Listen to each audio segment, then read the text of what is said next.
Welcome, everyone.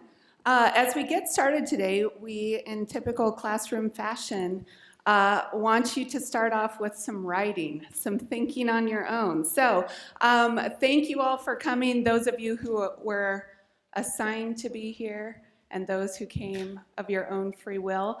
But if you want to just use your note card and start thinking about a broad question. Ideas about free speech and protest, how do they go together? So how do protests safeguard and promote free speech? So just take a moment on one side of the card and just write about that for a moment.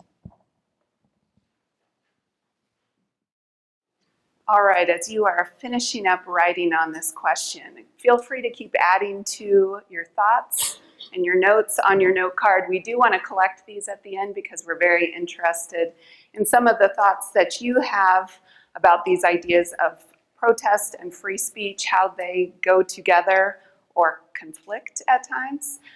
And we will get to ideas about how those affect these campuses that we live on and work on each day.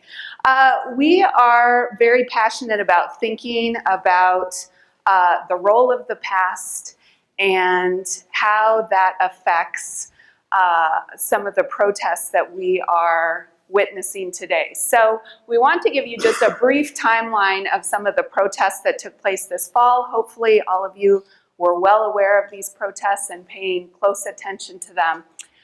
So very briefly, especially starting in the month of September, we're basically focusing on two campuses on what we talk about today, just for the sake of being brief and timely. But the biggest protests that got the most press throughout the fall were at the University of Missouri and Yale University. So for example, at the University of Missouri, two sets or protests that kept continuing. There were two protests in September and October where students got together and demonstrated about the idea that racism lives here, that it is so easy for the majority of students to go through their day and not really think about the ways that racism exists on college campuses. And so these initial protests were a response to ongoing racial incidents, everything from shouting racial epithets to physical confrontations. One that got a lot of press was using feces to draw a swastika on the wall. So there were a lot of racial incidents. And what the students were really protesting at the University of Missouri was the lack of adequate response from the administration, that they felt that the administration was not taking these concerns seriously and trying to be active in responding to these incidents. So on November 3rd, Jonathan Butler, who's a graduate student at the University of Missouri, started a hunger strike. And he said he would not eat again until the president of the university resigned. So that is where the hunger strike happened. And then what really triggered probably the most national attention is when the University of Missouri football team said that they would not play until the president resigned. So on November 8th, that is when the football players went on strike. The Mizzou football team would have faced about a $1 million loss if the players had not played in their upcoming game. And so the very next day, then the president of the university resigned, and eventually the chancellor of the University of Missouri system resigned as well. Do you mind clicking over? So from there, protests spread throughout the country, that there were a number of campus-wide protests, some small protests that started Ithaca College, Claremont McKenna College, Amherst College had initial protests, and then there were solidarity walkouts that happened at several campuses throughout the country as well. Till November 16th, even here at St. Ben St. John's, that concerned students wanted to bring attention, and so the college blackout day occurred first on November 16th, And this continued, all sorts of protests continued into the month of December as well. So this was widespread, and we want to be clear that while racial incidents were the trigger for a lot of these protests, in reality, these protests were talking about creating safe spaces on campus. So these were not just incidents of racism, but also protests about sexism, about rape culture on campuses, about homophobia on campuses, and for students who often felt unsafe and marginalized on college campuses. So as of today, 76 different universities have listed demands of some sort at a website, thedemands.org, where they are talking about what changes they would like to see on their own university campuses that would make them more inclusive and safe. And just to give you an idea of how this truly is widespread, here is one map of the various types of protests that have taken place. So while the press gave the most attention to Yale and to the University of Missouri, these are quite widespread. And I'll talk about the demands. Is my mic working? Okay. So I'm going to bring up two examples of demands that have received the most widespread attention, really spreading almost like wildfire on social media, and the media was picking these up. But we're calling them disproportionate, or they receive disproportionate attention, and I'll go into that in just a minute. For example, at Princeton, there was the demand to rename the Woodrow Wilson School of Public and International Affairs. Turns out you may or may not have learned in American history that actually Woodrow Wilson was a staunch racist and segregationist who actively purged black employees from government jobs. And there's a serious attempt to revisit that history, especially at a prestigious place like Princeton. At Yale, the demand for the removal of Nicholas and Erica Christakis from the positions of Master and Associate Master of Silliman College,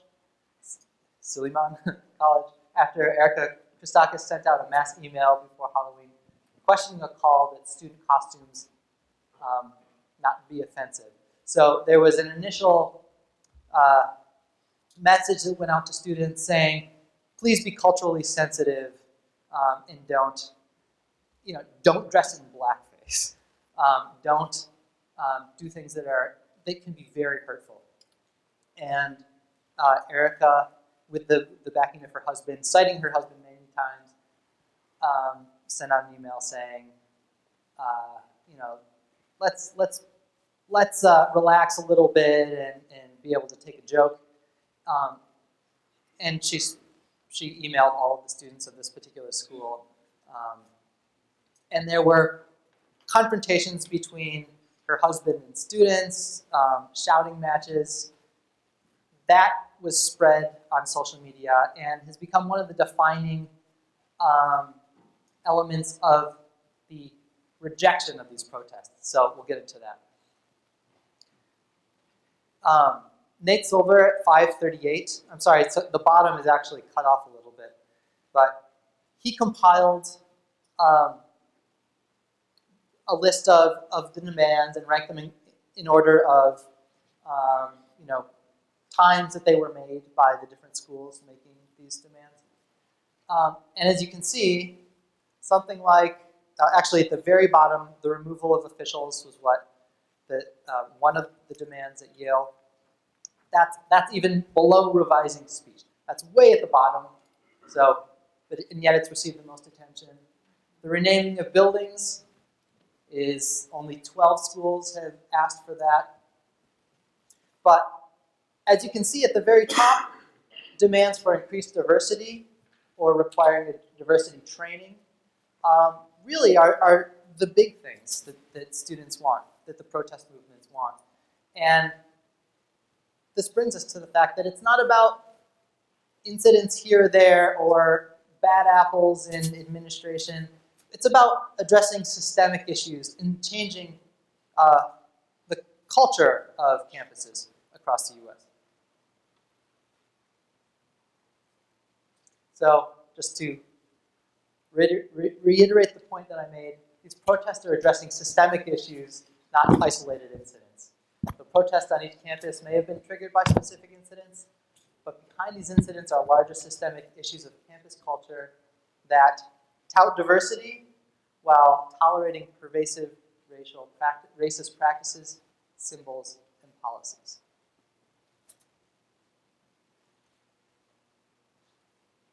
So another aspect that has received a lot of media attention in particular, which we thought all of you would be very interested in as well, is how people in the media, politicians, cultural commentators, have been talking about the students who are protesting.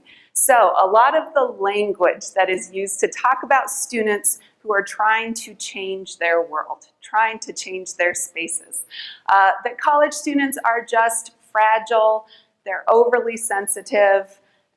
As Jeff mentioned, part of the issue with encouraging students not to wear Indian headdresses for Halloween is saying, like, can't people be offensive anymore? Why can't people take a joke? So you dress as a geisha, take a joke. Stop being so sensitive. Or that there's this culture of political correctness that is so pervasive that people can't speak freely anymore, that it's hindering how people express themselves. And more than anything, you guys are in college, right? You're on a college campus. You're so privileged anyway. What are you complaining about? You've got no room to complain about somebody shouted racial epithets at you as you walked downtown or as you walked across campus. Take a joke. You know, it's not that bad. And especially this idea that somehow college students who are trying to create a more inclusive and safe environment for everybody, that they're actually bullies, that they're hindering the free speech of other people. They're trying to censor the ways that people talk on college campuses. So this is very important as we think about who has enacted change at various times. On Martin Luther King Day, we want to talk about the civil rights movement. Students were the driving force behind so much of the civil rights movement. That students were the ones who are saying, we're not going to take the things that our parents have had to deal with for years and years and years. We want to change this society. We want to grow up in a different type of place. So the Student Nonviolent Coordinating Committee, the Freedom Riders, the free speech movement, students were the drivers of the protests that we know about most in the 1950s and 1960s. So one example that we loved in terms of language about how spoiled students are today, a headline, Yale's idiot children, hysterical Yaleys protest a free speech panel, that they are idiots and hysterical. So those of you in my gender class, the word hysterical gets used a lot to talk about women as well, of course, right? That somehow they're irrational, not capable of making a coherent argument, that they're idiots for just complaining about conditions on their campus. So out of this came a petition. We can't even cite it because it's this big long Google Docs link, because people can go on today and sign this petition at Yale, ongoing, the Committee for the Defense of Freedom at Yale. So the committee said, we respect the rights of students to protest in a manner that does not infringe upon the rights of other students to speak, to listen, and to learn. So we hear this all the time. Protest is fine as long as you're not interfering with anybody else. The people can say whatever they want, just don't interfere with anybody else. Speech panels, which is particular to Yale, Speech panels would suppress the free thought and expression that are the foundation of a true education. So this gets back to the question, which we've all had to deal with many times. Everybody supports the idea of free speech, but the idea that there might actually be consequences for the words that you say, right? You can yell fire in this room right now, but if I did that and somebody got trampled on the way out the door, I would suffer consequences for doing that. So there's free speech, but there might actually be implications for what that free speech does. And a second part of this was the idea that making demands at all was inappropriate and offensive, that students who attend a university do not have the right to make demands of their administration. So we can think about that a little bit more. Students who are paying the money that helps fund the salaries for their administrators. Is there a right to question, or perhaps even an obligation to question those in power? So those who are touting free speech the most, saying that these protests hinder free speech, are saying that it's not even ever appropriate to make demands of a university official. And so we've looked at other writers who have flipped that question and tried to reframe what exactly free speech is. Guardian contributor Lindy West looked at things like, this Committee for Freedom at Yale, and responds this way: framing free speech and political correctness as opposing forces, as in political correctness being, the demands for safe spaces on campus, the demands for recognition of the rights of minorities, transgender people, etc. Framing free speech and political correctness as opposing forces is a false dichotomy intended to derail uncomfortable but necessary conversations, a smokescreen ginned up by the ethically lazy. The fact is, political correctness doesn't hinder free speech, it expands it, but for marginalized groups rather than the status quo. So it's exactly the opposite of what the group from the committee at Yale was saying. It's not protest. It's not protest that suppresses free speech. It's protest that enables free speech. And that's why we asked you that question at the beginning. It's something to think about. Going on, framing student protest as bratty, political correctness gone mad, makes campuses a hostile environment for everyone except for students who have no need to protest. It's very easy for power holders to push back against something that might change the status quo. But it's those who have the most to gain that actually need to express themselves.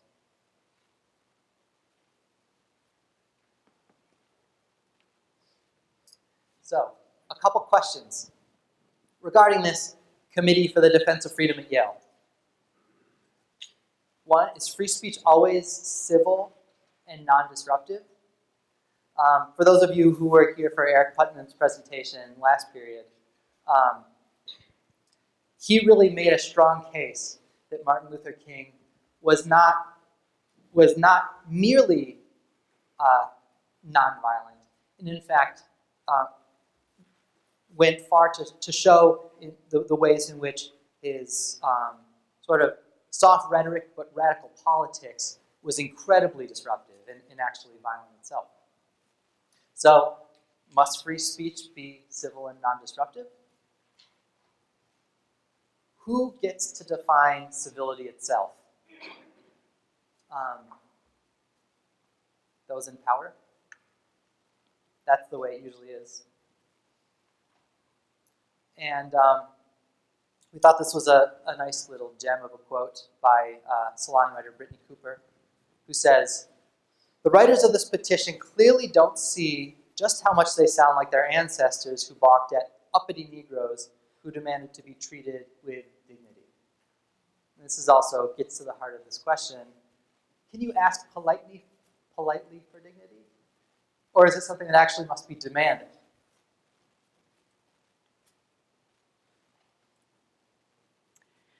So as we think about on Martin Luther King Day, and as Jeff said and Eric Putnam discussed, that Martin Luther King knew the strategies that would get the most action.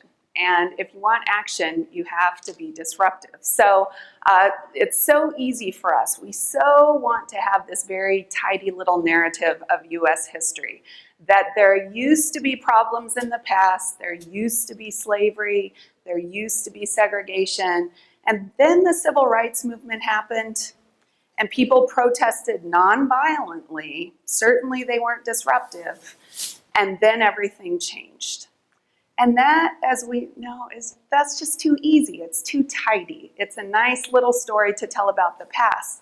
But the civil rights movement was incredibly disruptive. People hated Martin Luther King. He was called a communist. The FBI followed him for years and years and years. Many attempts were made on his life. And as Eric said before, we wouldn't be celebrating anything about Martin Luther King today except for the fact that he was murdered. So that is what we like to leave out of stories of the past, but the reality is the civil rights movement was incredibly disruptive and made people very, very angry. Sit-ins were designed to disrupt people's daily lives. Boycotting stores was designed to disrupt capitalism, to disrupt the livelihood of those who segregated their stores or wouldn't hire people of color. All of this was designed to change people's lives in a daily way. So as Martin Luther King says in Letter from a Birmingham Jail, he talks about how freedom is never voluntarily given. Freedom has to be demanded by the oppressed, right? This is an active movement. And King also called out people who said, just wait. Just don't get too excited about this. Like, change is going to happen, but why do you have to be so disruptive? And so he said, it's actually not the members of the Ku Klux Klan who are the biggest problem, the biggest barrier to equality. Instead, it's somebody who says that they want law and order. Why must you protest? Why must you be disruptive? They're not advocating for justice. They're advocating for calm and order, which often is what is happening on college campuses too, right? We just don't like disruption. It makes us very uncomfortable. We have to question our own positions in society, and so that's hard for us to take. So King is calling out those who say, I agree with you in the goal you seek, but I cannot agree with your methods of direct action. Just leave it alone. Stop being so disruptive in how you try to accomplish equality. Let's be peaceful. And so this is where this idea of the nonviolent civil rights movement is so romanticized in our ideas of the past, that really the civil rights movement worked because there was violence and because it was disruptive. Oh, okay. Before I get to that, just to hammer it home, that Committee for the Defense of Freedom of Yale is doing this exact thing. They're saying, we agree with you. We agree that racism is a problem, and that needs addressing. But they said, but can't we all just do it nicely? Can't we all be a little quieter about it? Can't we not, stage protests? So we want to think about this one more time. So flip your note card and think about this question. What is the relationship between free speech and safe spaces on these campuses? So take a couple minutes.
Okay, maybe wrap up what you're writing now, and we'd like you to talk with your neighbors, maybe groups of 4 or something, 4 or 5, whatever, the people who you are naturally in the proximity of, and talk about your answers to this question.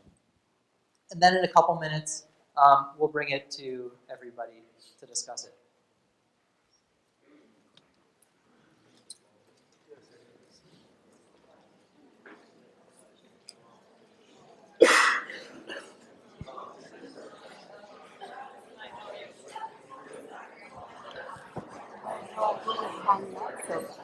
Right? Like in the classroom.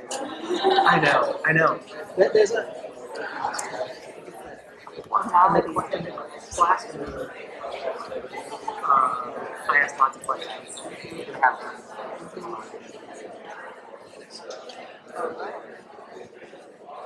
But this is good. We have the luxury. Oh yeah, glad you had that. Someone else. That's our last thing. So going to stuff. So interesting. We have to see how this goes. And then we'll I don't think we need to feel obligated.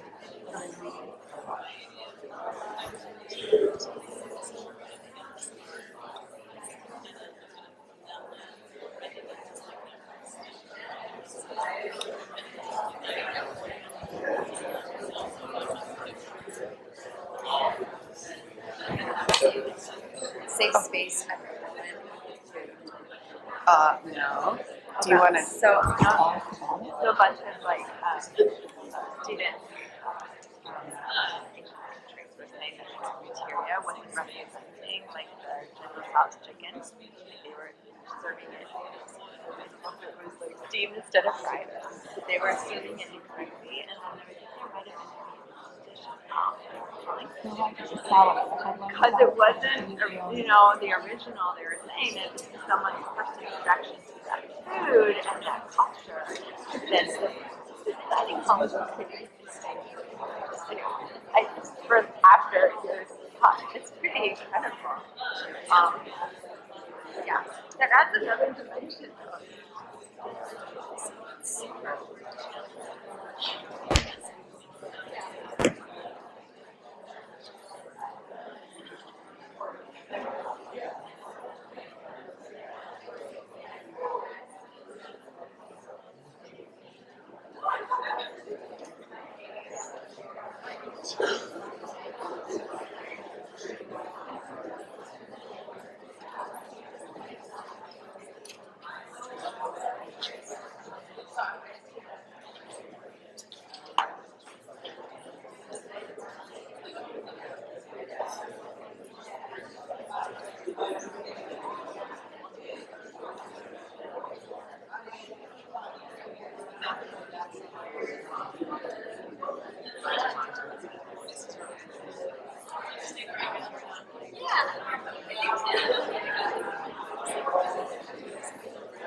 I took a class, but good job.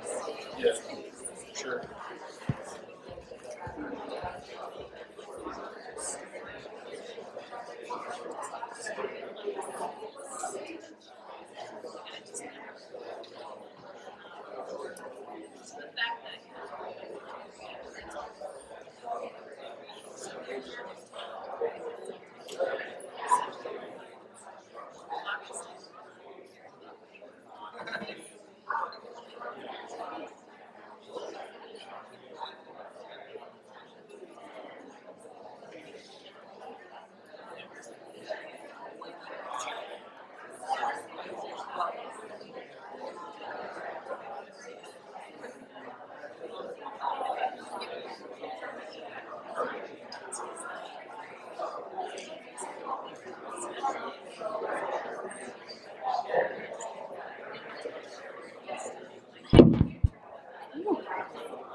Maybe take just one more minute and wrap up in your groups thinking about this question.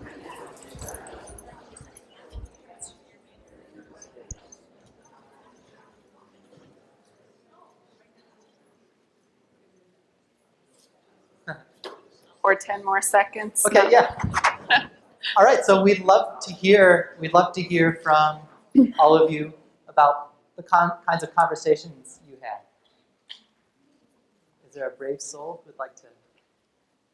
And you don't necessarily have to represent your opinion, but maybe an opinion that came out. So if that, okay.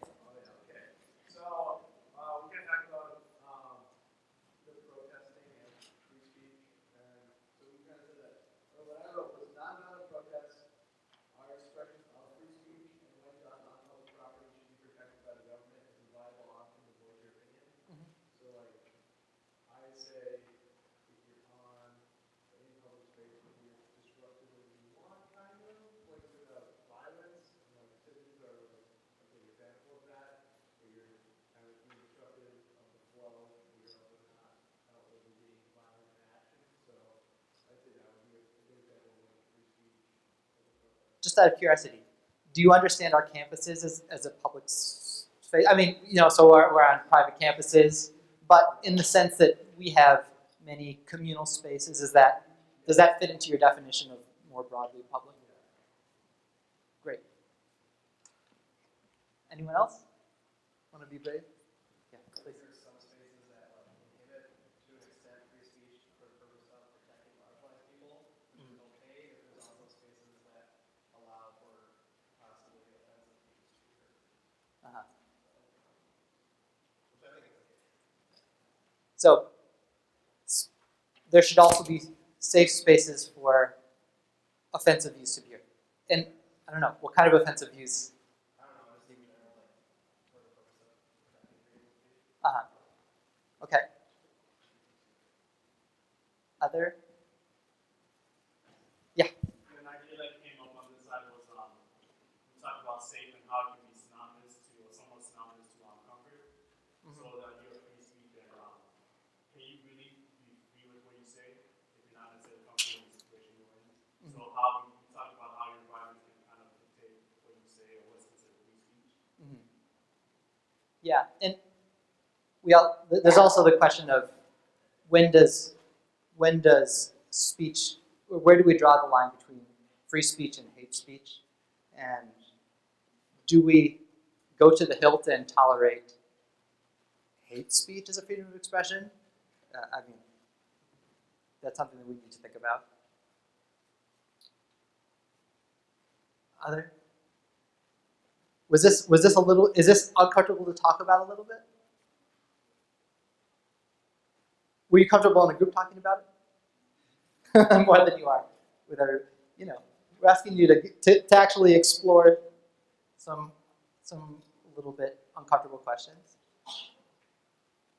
This idea of comfortable spaces, though, so one of the critiques of all these protests, or that college students today are too fragile because they need trigger warnings if they're going to hear offensive language or see nudity in a film or artwork or talk about things that seem uncomfortable, that many people say this idea of trigger warnings is over the top, too politically correct, that you shouldn't need to be warned about that.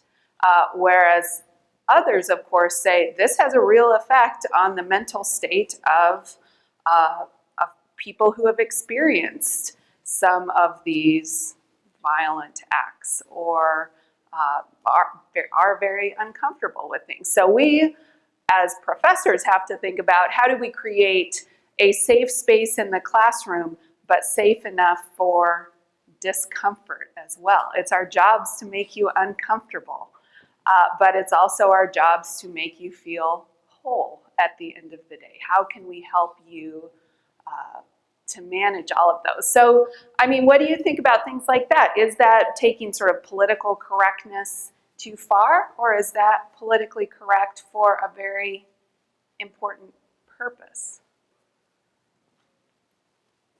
I think it's a balance between the two, especially in classroom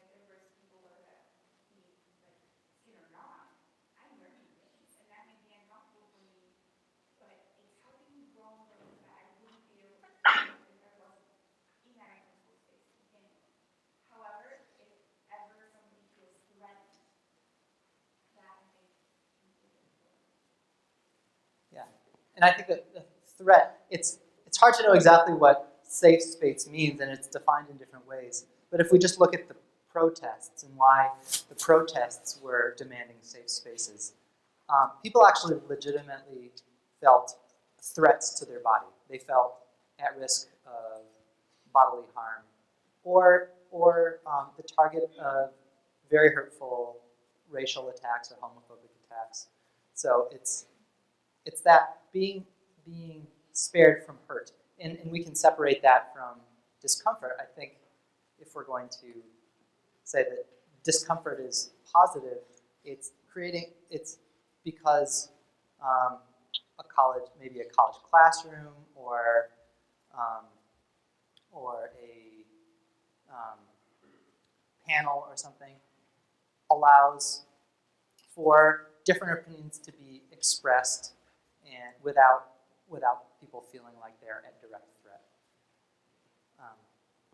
Yeah. Yeah.